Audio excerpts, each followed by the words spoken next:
BBOR Black Box Online Radio, coming to you from West Virginia. BlackBoxNed88 on Instagram for the bonus podcast. And just a quick reminder, every Monday is Zodiac Mondays. Wednesday is an Ask Me Anything. That's an AMA, so please drop your questions below for things that you would like discussed here on the show. And Friday is an Anything Goes. Any subject is fair game, mostly talking about true crime, serial killers, the Zodiac Killer, but any subject is welcome. All right, so please share some ideas in the comment section about what you would like to hear about on this channel, and let's get started. Okay, hello everybody. It is now the weekend. Welcome to the show. Normally I do a Wednesday program called the AMA. That's the Ask Me Anything, where I respond to your questions and comments. We go through the material together and have a discussion. But last Wednesday I was unable to do so. However, you guys were just sharing so many awesome things about all kinds of subjects. I thought that it would only be fitting to do one on the weekend. The first thing I have to do is to share a couple of announcements. There will be a regularly scheduled Zodiac Mondays, and as well as an AMA next Wednesday and the Anything Goes Friday. Everything should be going according to schedule next week to anyone who is listening to these things as they're coming out live. And if you would like to follow along, now's a great time to hit that like button and subscribe to the channel. Stay up to date on things about true crime, serial killers, the Zodiac Killer, and anything else under the sun and in the darkness. But there has been somewhat of a problem with LaunchPad 1. That's the site that I use to upload the podcast version of this show. You can download the podcast normally and take it on the go anywhere and anyhow, but they are experiencing some technical difficulties with their site, so hopefully soon, within the next couple days or week or so, I will try to get all the episodes back on LaunchPad 1, and then you can download the show for free. If you would like to download the video version of this program, you can use YouTube Premium, but you have to pay for that. You can download the show at LaunchPad 1, once again, for free, under the same name, BlackBoxOnlineRadio. There's a link to it in all of the description boxes of the recent episodes. As far as I know, you can still download the program now, but I'm unable to upload any new content due to their site experiencing these malfunctions, but let's hope that that's up and running in a very, very quick time frame.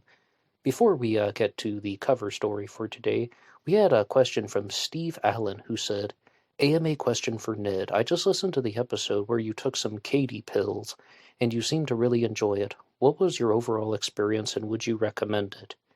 I did an AMA last winter where I tried Katie, which is a legalized version of ecstasy, and I did it on the show, and it's that's a pretty easy title to find here on Black Box Online Radio if you'd like to go back and find the episode the way Steve did. But yeah, there are 4 of them that come in a package. It was for $20. I figured I would just give it a try. The first time that I took it, it was an excellent experience. It was very euphoric. The second time was pretty good, but not as intense. The third time, it barely did anything at all. And the fourth time, I ingested the pill. I did everything according to plan, the way I had done 3 previous times. I had forgotten that I had even taken it. And an hour went by. I was like, oh, yeah, I guess I took that. It did absolutely nothing. Would I recommend anybody buy that product? Overall, no. Because as I just laid out, your system gets used to it very quickly, and it's not worth the money. It'd be great to try one time if you could just, maybe if you're with 4 friends or something, and it's supposed to be something that is social, and I was doing it while I was recording Black Box Online Radio, and somebody who has a little bit more familiarity with that stuff than I do said, no, you don't want to be like sitting down when you're on those things. You want to be listening to techno music or vocal trance, and you want to be getting up and moving around and dancing. If you had 3 friends with you, sure, I would recommend it. Spending $20 on something that is going to be 1 good experience and 3 duds, no, I wouldn't recommend that. And the feature story for today will be covering the murder of Riley Crossman from 2019, as well as some of the legal issues that are surrounding that case.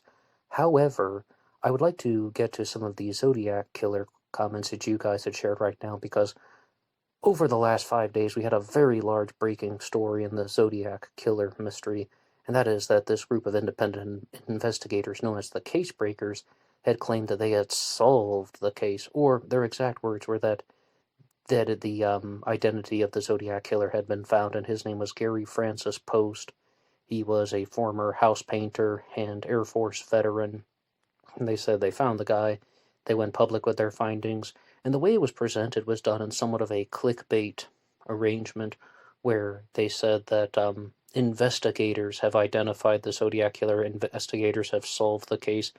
Instead of proposing a suspect, they said that the case had been solved. And somebody even brought to my attention in the comments section, Great AMA point, that they said it's been solved, not closed. There's a difference between case solved and case closed.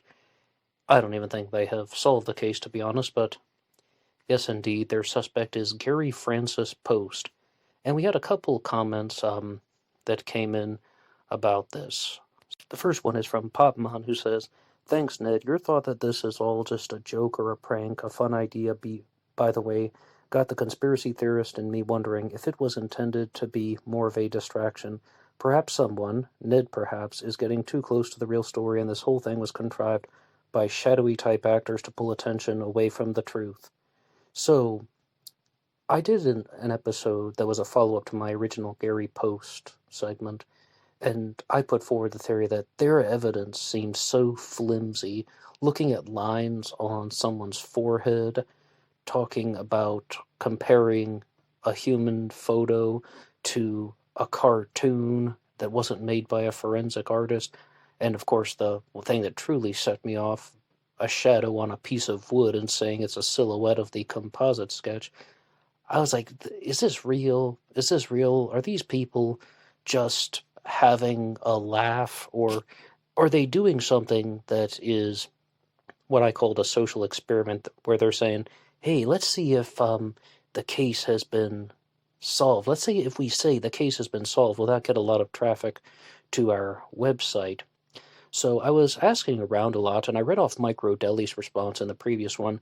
I did get a new response from Drew Beeson, who says, "I don't think it was a prank per se. One of the guys involved with the case breakers is named Colbert. He is a media hound, sloppy research and oversells it. His DB Cooper deal was a bust, and the team of so-called investigators are all on his payroll. That's why they did what they did with Cooper. This guy, Colbert, did a documentary on Cooper with the History Channel, and the FBI agent and true crime writer Billy Jensen was on the show with him, determined that his suspect was not DB Cooper. You almost felt sorry for him at the end of the show."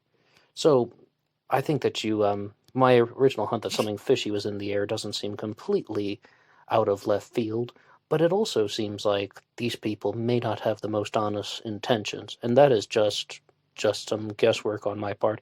I have not talked to anybody from the Case Breakers group. Maybe someone has written into the comment section. Some people were very angry about responding to Gary Poste the way that I did. And on this note, I would like to go to some comments that came in from Colonel Reb, who said that, "Ned, in your interview with Thomas Henry Horn on the Zodiac Killer channel, he stated at 22 minutes and 30 seconds that over a dozen bodies were dumped at that Lake Herman Road site. They just didn't make the papers. I can only bring up so many points in the YouTube comments." The first one is, I definitely challenged Thomas Henry Horn on that point. I am also the host of the Zodiac Killer Interview with the Experts series, and some of those are out now. There should be a new one coming out very soon, maybe even down to the minute as we speak. If you're listening to this now, at the end of the episode, you can check to see if the Zodiac Killer channel has released its latest interview with the experts video. But in that one with Thomas Henry Horn, I even asked him directly, you said that a dozen bodies were dumped in the Lake Herman Road parking lot. Is that really true?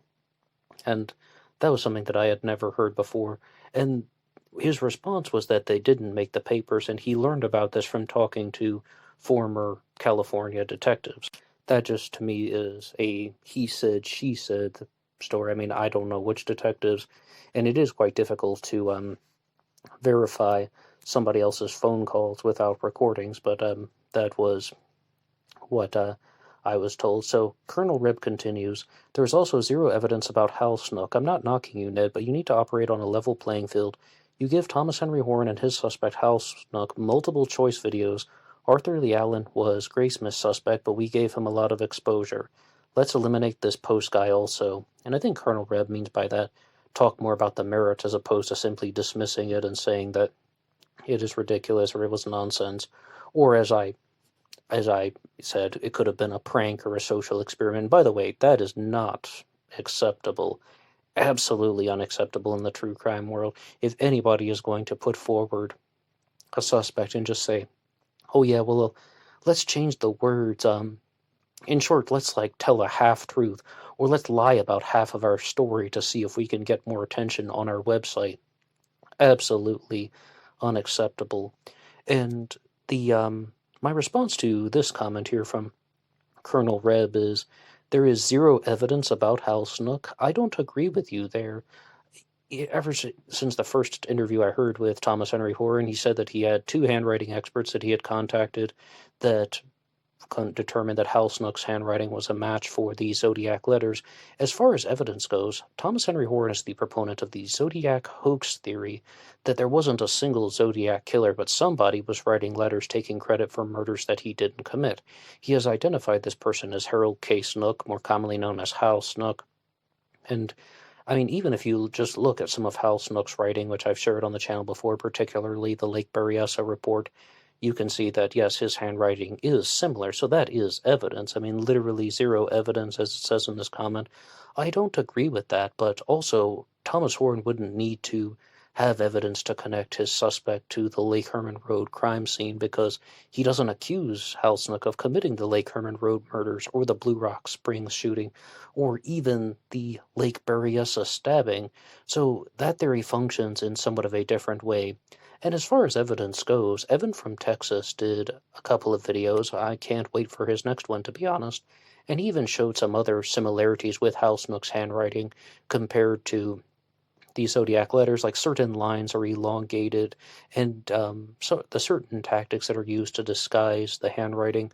I would say there's evidence, maybe not proof, but to stay true to the term, yes, he has presented evidence, and I also said in my follow-up episode that guys like Thomas Horan or Howard Davis from the Zodiac Manson connection, or anyone who believes in the Zodiac Killer CIA connection, they've done a lot more than that flimsy evidence packet that was put out in the Case Breakers press release, which is mostly just zoning in on certain facial similarities that their suspect had to the composite sketch.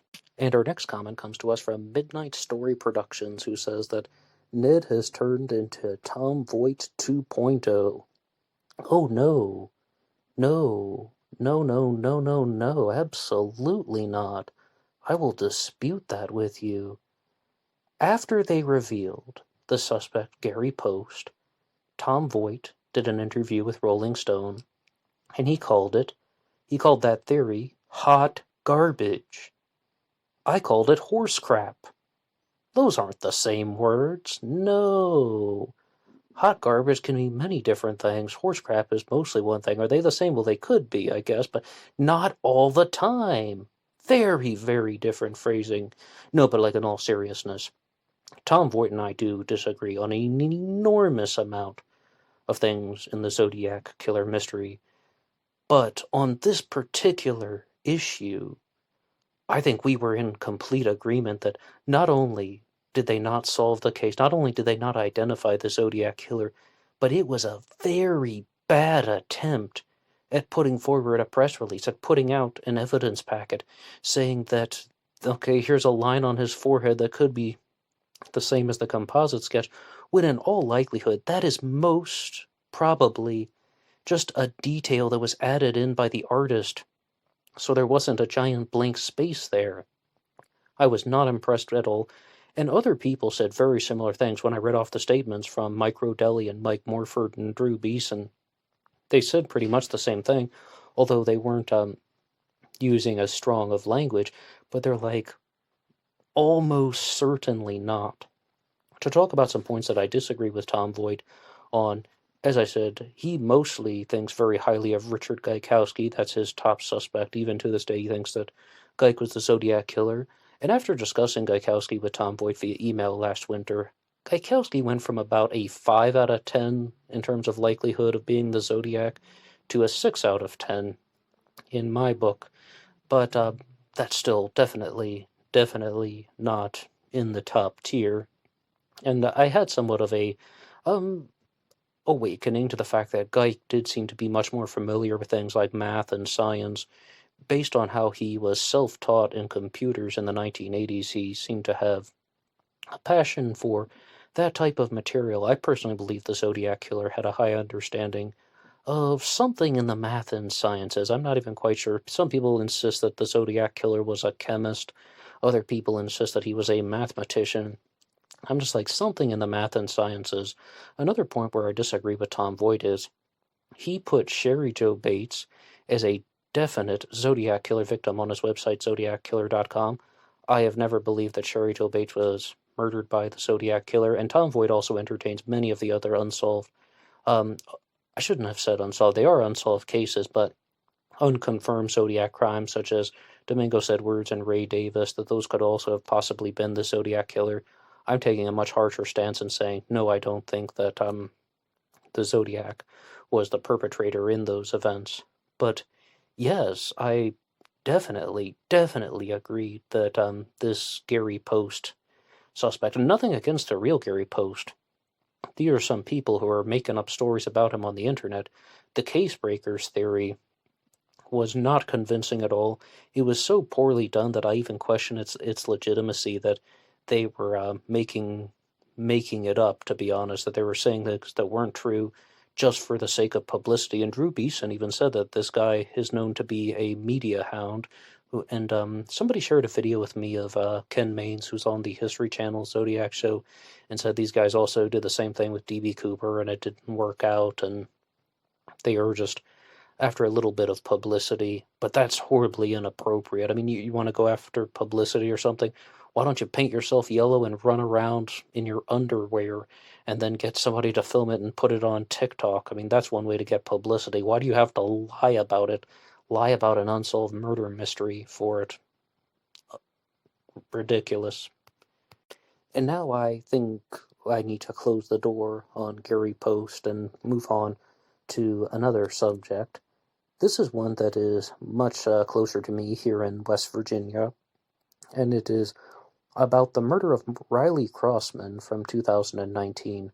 I've only done one episode on Riley Crossman in the past, and just to share some things with you guys as a bit of a refresher, in 2019 I was driving through West Virginia heading to the Berkeley Springs Apple Butter Festival, one of the absolute best times of the year. It was canceled for the last 2 years because of COVID.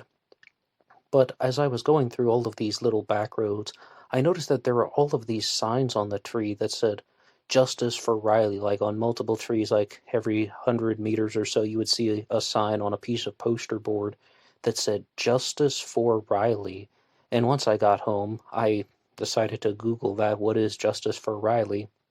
And they were talking about the murder of Riley Crossman from Morgan County, West Virginia.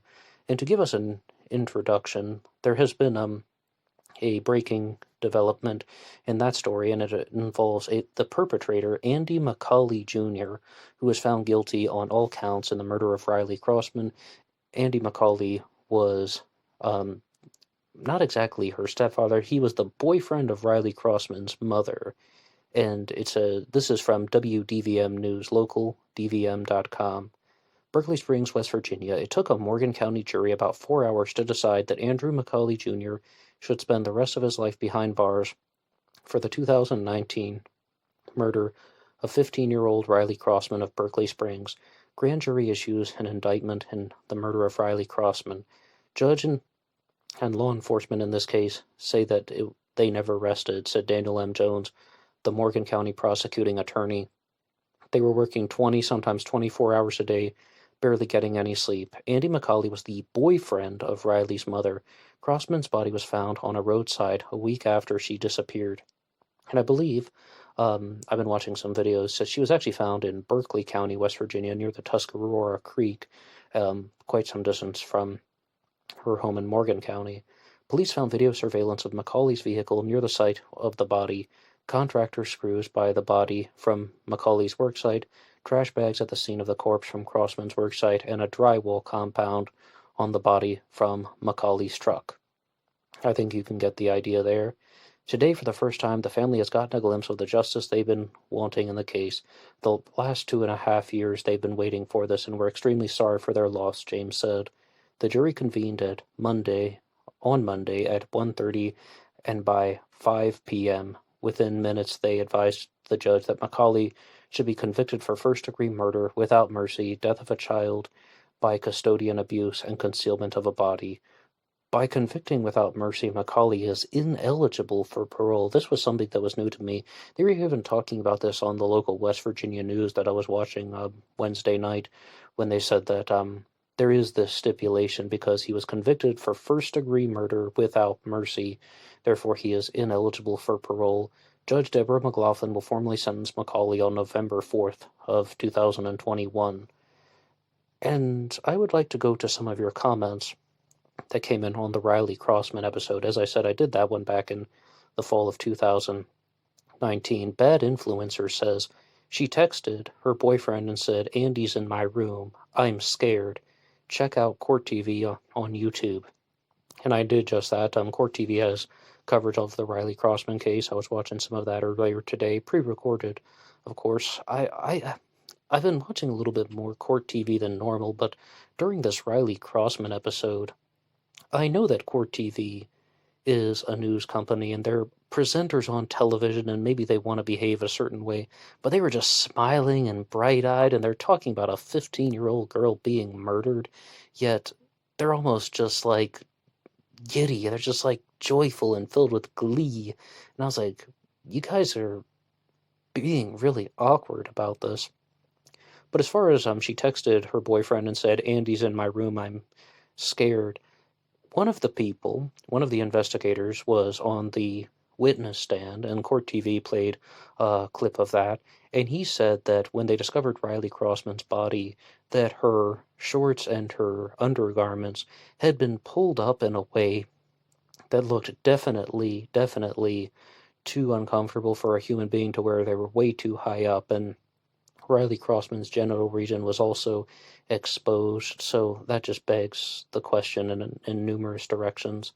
But we have a comment from Chicago Cubby Girl who says, I'm disappointed that Riley's mom won't be charged. Who brings a drug addict to move in with a young girl, then turns a blind eye to the obvious signs of abuse? Now, I don't know if Riley's mother, whom I don't know an enormous amount about, but I don't know if she had broken the law simply by bringing her boyfriend into the home. I think in some cases, someone can be found guilty if they turn a blind eye to abuse. Like if they're witnessing it directly, then the custodian is also going to be found guilty. And one of the clear cases of this is the murder of Laddie McGee, about how a boy was tortured over a period of 2 months, nonetheless, by the mother's boyfriend, and she turned a blind eye to it, and then she was sent to jail.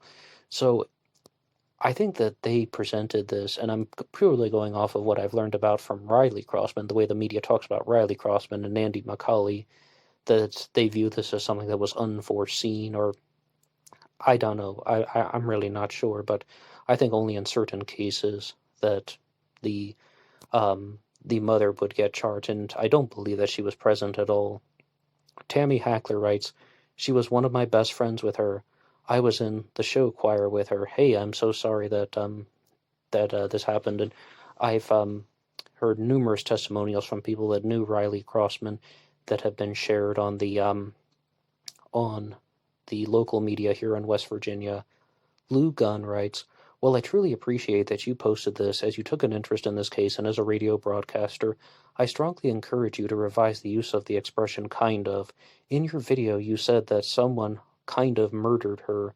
First of all, no one can ever kind of murder anyone. You cannot be an asset, a witness. You can be an asset, you can be a witness, but you can never kind of murder someone. And my simple response was that was an error. I said, hey, thanks for the comment. This channel is a work in progress. As a are most of the channels on YouTube. Sometimes when I'm talking in a monologue without a script, the wrong word or expression comes out. No disrespect intended, but always looking to improve. Thank you. And Lugan responded by saying, likewise, no disrespect intended to you, and obviously not a put down. In fact, very contrary to the truth. I was very grateful you posted this, and I was looking up to see if I'd find any updates about Macaulay's trial. This is from quite some time ago, but that was a pure misspeaking on my part. I simply misspoke, and I try to get rid of some of those redundant expressions, and this is an unscripted show, but I don't ever want to do anything that's going to come across as being disrespectful to the victims. But Lugan went on to share some things, saying, here are some facts for you, which is from the official public record. Riley was not in Andy's room, rather Andy was in her room, which according to Riley's boyfriend is when she texted, Andy is here, then I'm afraid, babe. Then the exact quotation would be, Andy is here, and a separate text was, I'm afraid, babe, which is according to the media and the police. When a friend of mine from church, who's a friend of Riley's mother, shared a message in the missing report on May 9th, the day after her mother reported her missing, the message was posted on our church's Facebook, and it hit me hard, and I couldn't figure out why until I saw a picture of Riley. I've been going to the Galaxy Skateland roller skate complex for almost a couple years. My memory is pretty bad when it comes to names, but amazingly flawless when it comes to faces. I knew I had seen Riley before, most likely talked to her at the skating rink, but I don't go by assumptions or likelihoods. All I knew was that a teen was missing, and for whatever reason, something in my gut wouldn't rest about it. And I think that's one of the major reasons why people focused in on the story of Riley Crossman. As you've heard, this was not only mentioned in the local West Virginia news, covered on court TV, nationwide media, and I think it's because there are these clues in the media. There are these clues that have been shared via the text messages, because after the disappearance of Gabby Petito, I was trying to answer the question, why do certain cases receive an enormous amount of media coverage and other cases do not? And with the murder of Riley Crossman, you have this story of how her boyfriend is receiving these text messages, Andy's in my room, I'm scared. And then the person who is trying to understand the story gets the question, does that immediately signify his guilt? Does that immediately suggest that Andy Macaulay was guilty if she's sending these text messages saying that she's scared of him, and then she ends up dead? But I think the forensics alone absolutely eviscerated him. Finding materials from his truck at the site where her body was found, talking about things like drywall or the screws, they said, or those bolts of sorts, those things absolutely would have connected him to the crime scene, so he definitely would have been guilty of something. But a lot of the other print media have been focusing in on something about how Andy Macaulay couldn't keep his story straight, and I mentioned Thomas Henry Horn at the beginning of this episode. I have to cite him because he was the one who made the bold claim, you can never tell when someone is lying, no matter what. You may think that you can tell, like based on their tone of voice or their facial expressions or how they're behaving. You can never tell. The only way to find out if someone is telling a lie or telling the truth is to compare their narrative to a fact-based narrative. What facts do you know versus the story that they are telling them?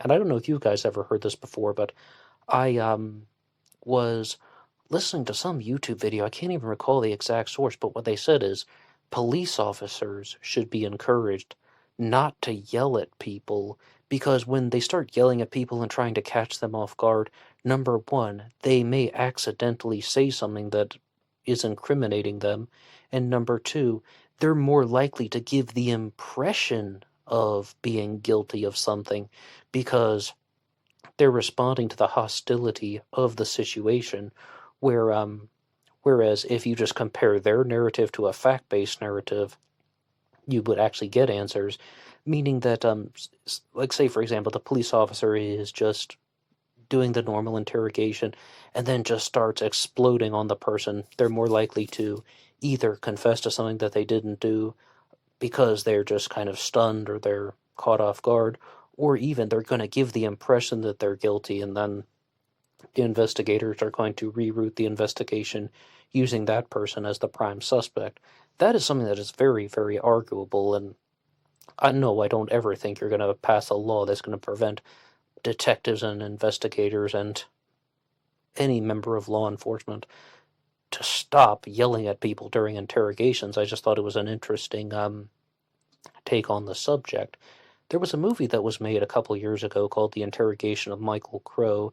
They made a version of it as a kid, and I think it was remade, but there's definitely a movie out there called The Interrogation of Michael Crow, and it was all about how the interrogators were pressuring a guy to confess to a murder that he didn't commit. Now, whatever was in their heart or in their minds is almost beside the point. They just relentlessly interrogated him for so many hours that he ended up confessing to something that he didn't do. They're telling him lies like, we have, her blood on your clothes, and that's just an example. It's been a while since I've watched that stuff, so please don't quote me on it, but I think you can figure out what I'm sharing with you, that they're telling him these falsehoods, and he just ultimately confessed to a crime that he didn't commit. For that exact reason, that they were just relentlessly interrogating him, and he wanted to stop. I mean, over a multi-hour period. So I do definitely 100% agree that you're not going to figure out what someone is saying based on their tone of voice or like their eye movements even. There's that thing about, if you look one way, the brain is thinking about something from your imagination. If you look the other way, it's thinking about memory. Maybe that, but I think they're more looking at signs of nervousness. Or you ever heard that thing about if somebody tells a lie, then and they start smiling? Oh, he's smiling. He must be telling a lie. No, absolutely not. Or it can also be a disservice. I mean, some people expect that somebody is going to look you in the eye and then they're going to be telling the truth. Also completely false. Just because someone is nervous or someone starts laughing or someone seems caught off guard, it doesn't have anything to do with telling the truth or telling a lie or not. Lou Gunn has a final comment on the murder of Riley Crossman, saying, "Black Box Online Radio, I thought I would share this with you. Oftentimes words cannot convey how we feel. Nevertheless, I sang this to Riley in honor of her memory and re-uploaded it to YouTube. Would love your feedback." And just kidding, but thanks. You don't have to, but thanks in advance. And there is a link here that has been shared by Lou Gunn, so I will do my best to remember to put that in the description box of this video. And there is a tribute to Riley Crossman. So thank you so much, Lou Gunn, for that video. Now, moving on to a different subject, we had a comment from Kelly Gable, who is proposing a new suspect in the Santa Rosa Hitchhiker Slayings. The Santa Rosa Hitchhiker Slayings are a set of crimes that happened in the early 1970s that seem somewhat, possibly, maybe in the smallest chance, connected to the Zodiac killer mystery, and Kelly Gable has proposed a suspect named Thor Christensen. When I first read Kelly's comment, I thought Kelly was talking about Bill Christensen, who is, well, an unidentified person who abducted Kelly Gable. In the past, Kelly suggested that Bill Christensen could actually be Donald Lee Booyack, a Zodiac killer suspect, although Bill Christensen was operating in Canada, in Standard, Alberta, nonetheless, and that led to the murder of Kelly Cook. She left her home to go to a babysitting appointment. The first babysitter had canceled, so this person needed a replacement using the name Bill Christensen, and then Kelly Cook got into his car and was never seen alive again. But this is a different person named Thor Christensen. Thor Nys Christensen was born on December 28th of 1957, and he died on March 30th of 1981. He was a Danish-American serial killer from Solvang, California. And I began to just read some things very generally about Thor Christensen. And yes, he was a serial killer, and he also targeted hitchhikers. So that is another point in favor of what Kelly had shared. And just to give the most basic Wikipedia introduction, Christensen became obsessed with fantasies of shooting women and having sex with their corpses. Well, I don't think I would have been his friend. He stole a .22 caliber pistol from a friend and then committed his first 3 murders, then moved to Oregon, lost weight, and moved back to Santa Barbara County. Oh yes, and there was something about how his weight intensely fluctuated, and at one point he gained an enormous amount of weight after dropping out of high school. He was a pretty good student, but went through a lot of emotional turmoil during his junior year of high school, which I did as well. I can always comprehend that. So he dropped out, got a job at a gas station, and ended up gaining an enormous amount of weight. Secondary sources indicate Christensen's MO was to meet his victims while they were hitchhiking and then shoot them in the head with a .22 caliber pistol, sexually assault them post-mortem. Although several young women had disappeared from Isla Vista in late 1976, Christensen's first confirmed victim was Patricia Marie Laney, who disappeared on January 18th of 1977. So that is something that stood out to me about the Santa Rosa Hitchhiker Slayings. As I said, they happened in the early 1970s, and Robert Graysmith, of all people, tried to connect Arthur Lee Allen to the Santa Rosa Hitchhiker Slayings. He wrote a lot about this in Zodiac Unmasked. But Thor Christensen was born on December 28th of 1957 in Denmark, and he passed away on March 30th of 1981 in California at the age of 23. Now, it's not impossible, but he would have been very young at the time of the Santa Rosa Hitchhiker Slayings. And the same page says that the Santa Rosa Hitchhiker Slayings took place in 72 and 73. If he's born in 1957, we're talking about being 15, 16 years old. All right, I mean, 15 or 16 years old, you may have knowledge of how to drive a car and the ability to drive a car. But there are other suspects in the Santa Rosa case, and I definitely wouldn't immediately get on board with this theory. However, a particular reason why the Santa Rosa Hitchhiker Slayings get connected to the Zodiac Killer case is because of how the victims were found. Some victims were hog-tied, where their feet were tied to their hands, which is quite similar to the Zodiac Killer's activities at Lake Berryessa, tying up Brian Hartnell and Cecilia Shepard. So, I mean, that is, I think, the strongest connection, because if I recall, the Santa Rosa Hitchhiker Slayer moved the bodies of the victims sometimes as much as 100 yards, and the Zodiac Killer did almost absolutely nothing like that. And the victims, though, of Thor Christensen were Jacqueline Ann Rook, Marianne Saras, Patricia Marie Laney, and Laura Sue Benjamin. And as I said, he died in 1981. He was stabbed in the exercise yard at Folsom Prison. His killer was not identified, and according to James Westwick, psychiatrist, had warned that Christensen would be in danger in prison due to the sexual nature of his crimes and his appearance. So they thought that he would have been an easy target, and it seems like he was. So that was the end of Thor Christensen.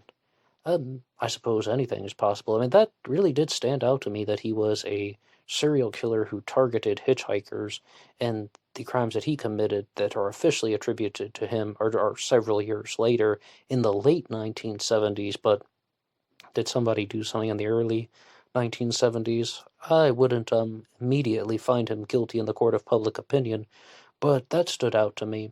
As far as being a challenge, I would want to know more about him, and maybe I can do a full episode on Thor Christensen. Did he move the bodies of the victims? Was there ever any evidence of hog-tying him? But that age range, that really is also a strike against him, I must say. But thank you so much for listening to this episode on the Zodiac Killer, the murder of Riley Crossman, and the Santa Rosa Hitchhiker Slayings. I appreciate it, and you guys are all awesome. As I said, I'll get the episodes back on LaunchPad 1 as soon as possible, and you can be one of the thousands of people who has downloaded this show for free using LaunchPad 1. Anybody can write the show at BlackBoxOnlineRadio at AOL.com, and you can also go to Amazon.com, get a copy of the book Killer on a White Horse by me, Ned DeHaan, and visit the Teespring page. Lots of merchandise available, t-shirts, coffee mugs, and remember, being weird is not a crime. Until next time.